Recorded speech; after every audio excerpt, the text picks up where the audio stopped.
Hello दोस्तों, आज की इस वीडियो में हम गुप्त वंश के 20 अति महत्वपूर्ण क्वेश्चन को देखने वाले हैं, जो कि हर एग्ज़ाम की दृष्टि से महत्वपूर्ण होगा। बहुत इम्पोर्टेंट क्वेश्चन होगा, तो आप लोग वीडियो में शुरू से लेकर के अंत तक बने रहिए। चलिए अब हम क्वेश्चन को शुरू करते हैं। यहाँ पर क्वेश्चन नंबर 1 है, गुप्त वंश का संस्थापक कौन था? तो यहाँ पर 4 ऑप्शन दिया गया है। तो देखो, गुप्त वंश का संस्थापक था श्रीगुप्त। Option number C. गुप्त वंश के किस शासक ने सर्वप्रथम महाधिराज की उपाधि धारण की थी? वह कौन सा शासक था? तो यहाँ पर 4 ऑप्शन दिया गया है। यह था चंद्रगुप्त,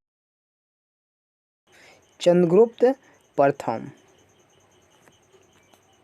गुप्त शासकों की सरकारी दरबारी भाषा थी, कौन सा था भाषा? यहाँ पर 4 ऑप्शन है, तो इनका था Sanskrit. Option number D. Eran अभिलेख का संबंध किस शासक से है? तो यहाँ पर 4 ऑप्शन है, आपको बताना है इनमें से कौन शासक है।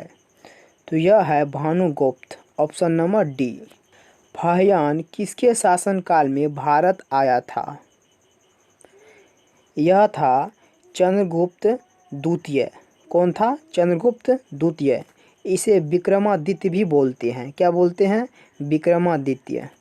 भारतीय संस्कृति का स्वर्ण युग यानी कि गोल्डन एज कहा जाता है, वह कौन सा काल था जिन्हें भारतीय संस्कृति का स्वर्ण युग या गोल्डन एज कहा जाता है? तो यह था गुप्त काल। Option number D. फाहियान कहाँ का निवासी था? देखो, फाहियान जो था यह चीनी यात्री था। क्या था? चीन का रहने वाला था। Option number C. गुप्त काल के सर्वाधिक लोकप्रिय देवता कौन सा था? तो यह था विष्णु। Option number B. गुप्त काल की सोने की मुद्रा को कहा जाता था? तो देखो, गुप्त काल के सोने की मुद्रा को दीनार कहा जाता था। तो यहाँ पर ऑप्शन नंबर ए। सोने के सर्वाधिक सिक्के किस काल में जारी किए गए थे? तो यह था गुप्त काल। Option number B. किस गुप्त शासक को नालंदा विश्वविद्यालय का संस्थापक माना जाता है? तो कौन सा था गुप्त शासक जिसने नालंदा विश्वविद्यालय की स्थापना किया था? यह था कुमारगुप्त प्रथम। Option number A, Kumaragupta. गुप्त राजा जिसने विक्रमादित्य की पदवी ग्रहण की थी, कौन सा था? तो यह था चंद्रगुप्त द्वितीय। क्या था? चंद्रगुप्त द्वितीय। Option number C. गुप्त किसके समान थे? मतलब गुप्त किसके समान थे? यह था कुषाणों के। Option number B. गुप्त राजवंश किस लिए प्रसिद्ध था? देखो, यह कला एवं स्थापत्य के लिए प्रसिद्ध था। Option number A.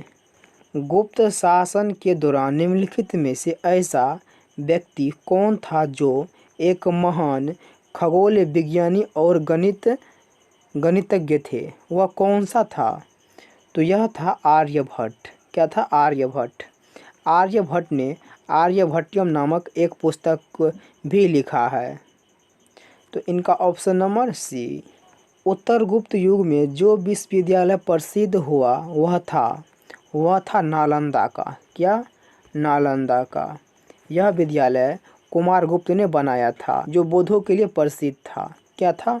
बौद्ध के लिए प्रसिद्ध था।